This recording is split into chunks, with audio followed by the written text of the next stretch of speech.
ஆஸ்ட்ரோஜென் ஆன்மீக அன்பர்களுக்கெல்லாம் என்னுடைய அன்பான ஒரு ஆசீர்வாதத்தை தெரிவித்துக் கொள்கிறேன். ஆஸ்ட்ரோஜென் மூலமாக நவகிரகனுடைய பயிற்சியை இறையருளாலும் குருவருளாலும் சொல்லி வந்தாலும் கூட குரு பயிற்சி, சனி பயிற்சி, ராகு கேது பயிற்சி நீண்ட காலத்தை எடுத்துக்கொண்டாலும் கூட வாழ்வில் எந்த விதமான தாக்கமோ மாற்றமோ ஏற்படவில்லையே என்று கலங்கியவங்களுக்கெல்லாம் ஒரு அருமையான ஒரு நிகழ்வைத்தான் என் குரு எனக்கு காட்டினார்.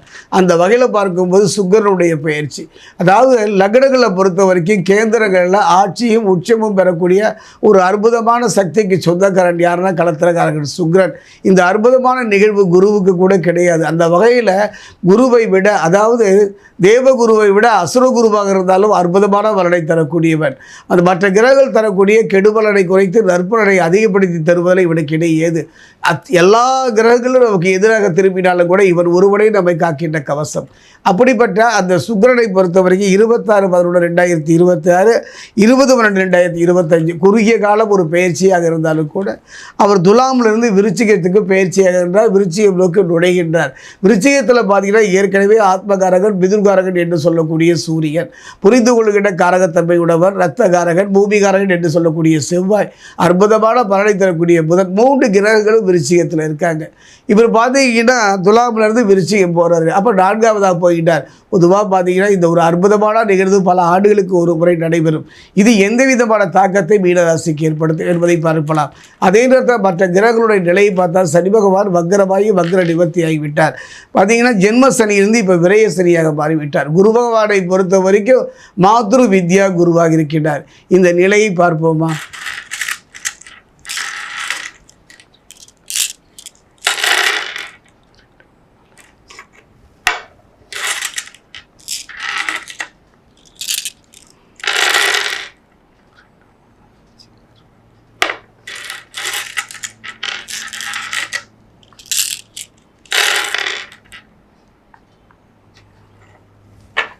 மீனராசி அன்பர்களே, ஒரு அருமையான ஒரு காலகட்டங்க. ஒரு மனிதன் கலங்கி நிற்கும்பொழுது, கண்ணீர் சிந்தும்போது, தனித்து வனத்தில் நிற்கும்போது, தாகத்தால் தவிக்கும் போது ஒரே ஒரு கொஞ்சம் குடிக்க கொஞ்சம் தண்ணி கிடைச்சா எப்படி இருக்கும்? பசித்த வயிறுக்கு ஒரு கவலம் உணவு கிடைத்தால் எப்படி இருக்கும்? அப்படிப்பட்ட ஒரு நிலையில்தான் மீனராசியை நான் பார்க்கின்றேன். காரணம் என்னென்னு பார்த்தீங்கன்னா, மற்ற கிரகங்கள் எல்லாம் விலகி நின்றாலும் கூட, கெடுபலனை வினைக்கேற்ற விளைவில் கொடுக்க நின்றாலும் கூட அற்புதமான ஒரு காலகட்டம் என்று சொல்வேன். ராசிநாதன் பஞ்சமஸ்தானத்தில் இருந்து தனது சொந்த ராசியை பார்ப்பதனால பல்வேறு துன்பங்களில் அவதிப்பட்டு வந்த உங்களுக்கு சற்று சிரம பரிகாரம் கிடைக்கும். அந்த சிரமத்திலிருந்து கொஞ்சம் விடுதலை கிடைக்கும். கொஞ்சம் ஒரு மூச்சு விடுற மாதிரி, தண்ணியிலே தவறி விழுந்தவனும் ஒரு மூச்சு விடுற மாதிரி கை தூக்கி யாராவது காப்பாற்ற மாட்டார்களா என்று ஏங்கி இருப்பதை போன்ற ஒரு காலம் இந்த காலம். அதே நேரம் பார்த்தீங்கன்னா குரு பகவான் கேதுவை பொறுத்த வரைக்கும் அருமை. கேதுவை பொறுத்த வரைக்கும் ஞானகாரகன் மட்டும் அல்லங்க, துன்பங்களையும் துயரங்களையும் தீர்க்குவதில் இவனுக்கு ஈடேது இணையேது. அப்படிப்பட்ட கேது பகவானை பொறுத்த வரைக்கும் 6இல் உள்ள கேது துயரங்களை போக்கி முன்னேறும் வாய்ப்புகளை தொழிலில் வாழ்க்கையில் அமைத்து தருவார். இது ஒன்று போராதா? அதே நேரம் அஷ்டமத்தில் சூரியன் புதன் இணைந்திருக்கிறார். எவ்வளோ பெரிய வாய்ப்புங்க! அதாவது கதிரவனை கண்ட பனி விலகுவது போல துன்பமும் துயரம் விலகும். அதற்கு காரணம் சூரியன் தான். இவன் ஆத்மகாரகன், பிதுர்காரகன் என்று ஏன் சொல்கின்றார் என்றால், ஒரு மனிதனுடைய வாழ்க்கையில் தேக பலம், தெய்வ பலம், மனோபலம் குறையும் பொழுது அந்த 3 பலத்தையும் தரக்கூடிய சக்தி பித்ருக்களுக்கு உண்டு. வாழும் காலத்தில் நம்மை புரிந்து கொள்ளாத நம்முடைய முன்னோர்கள் மறைந்த பின்பு மேலிருந்து கீழே பார்த்து நமக்கு ஆசீர்வாதத்தை நமக்காக கடவுளிடம் கதறுவார்கள். அந்த வகையில் பார்க்கும்போது ஒரு அருமையான காலம் என்னன்னு பார்த்தீங்கன்னா, அஷ்டமத்தில் பார்த்தீங்கன்னா அந்த பிதுர்காரகன் சூரியன் புதன் இணைந்து தருகின்ற ஒரு அற்புதமான ஒரு யோக பலம் மீனராசிக்கு கிடைப்பதனால நீங்கள் சனி பகவானுடைய விரய சனியை பற்றி கவலைப்பட வேண்டாம்.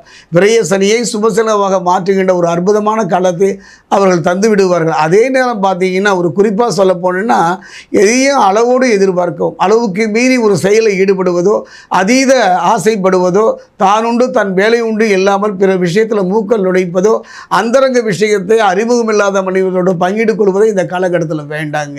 யாரையும் எளிதில் நம்ப வேண்டாம். கொடுத்த வாக்கை காப்பாற்றுவதில் போராடுகின்ற ஒரு நிலை இருப்பதனால முன்ஜாமீன் யாருக்கும் கொடுக்க வேண்டாம். வாங்கிய கடனை அடைப்பதற்கான ஒரு அற்புதமான ஒரு காலகட்டம் இதுதான். சகோதர சகோதரிகள் உறவினர் மத்தியில் இருந்து வந்த கருத்து வேறுபாடு படிப்படியாக குறையும். சிலருக்கெல்லாம் அரசு துறையில் ஆதாயம் பெறுவதற்கும் அரசு துறை வேலையை நோக்கி நகர்வதற்கு அதெல்லாம் ஒரு சரியான நேரம்னு சொல்லுவேன். அதே நேரம் பார்த்திங்கன்னா ராசியை நோக்கி சனி வருவதாலும் விரயத்தில் ராகு இருப்பதாலும் அஷ்டம ராசி வலுப்பெற்று இருப்பதாலும் கொஞ்சம் ஆரோக்கியங்க. சுவரை வைத்து தானே சித்திரம் வரைய வேண்டும். என்னதான் கோடி கோடியாக சம்பாதித்தாலும் உடல் நன்றாக இருக்க வேண்டும். ஒருவர் சொன்னார், அவர் பார்த்தீங்கன்னா பல கோடிக்கு அதிபதி. வீட்டு வாசலில் பார்த்தீங்கன்னா விலையுறந்து 4 கார்கள் இருக்கின்றன. அதாவது அவர்களை சுற்றி கவனித்துக் கொள்வதற்கோ 100-200 ஆட்கள். பேங்கில் பேலன்ஸ் பார்த்திங்கன்னா கோடிக்கணக்கில் இருந்து என்ன பயன்? மருத்துவமனையிலே ஒரு உடை அணிந்து ஒரு உணவு கட்டுப்பாட்டோடு வாழ்கின்றார். அந்த நிலையை அவர் பார்க்கின்றார். உடலுக்கு சரியாமல் கவனிக்காமல் ஓடி ஓடி நின்றதனுடைய விளைவு. உடலை பார்த்து கொள்ளுங்கள். உடல்நலையில் அக்கறை செலுத்துங்கள். உங்கள் நலன் மட்டுமல்ல, உறவினர்கள் உடன்பட்ட பெற்றோர் பிள்ளைகள் நலனையும் அக்கறை செலுத்துகிற ஒரு காரணம் என்னென்னா விரய சனி. திருத்தணி அருகே இருக்கக்கூடிய பாதசனீஸ்வரர் ஆலயம் சென்று அங்கே இருக்கக்கூடிய சனி பகவானுக்கு அங்கு தரக்கூடிய நல்லெண்ணெயை கொண்டு அபிஷேகம் செய்து பாருங்கள். அதே நேரம் பார்த்தீங்கன்னா இந்த கார்த்திகை மாதம், இந்த கார்த்திகை மாதம் சபரிமலை மாலை அணிந்து செல்வதோடு மட்டுமல்ல, இந்த காலகட்டத்தில் பார்த்தீங்கன்னா திருவண்ணாமலை தீபம் மட்டுமல்ல, ஒரு அற்புதமான ஒரு ரகசியம் சூட்சமம் சொல்கின்றேன். நமக்கெல்லாம் தெரியும் 10 அவதாரத்தில் பட்டுன்னு வந்த அவதாரம் எதுன்னு பார்த்தீங்கன்னா நரசிம்மர் அவதாரம். நம்பிக்கையை வெளிப்படுத்துகின்ற ஒரு அவதாரம். அப்படிப்பட்ட நரசிம்மர் தன்னுடைய 3வது கண்ணை திறக்கின்ற ஒரு காலகட்டம்.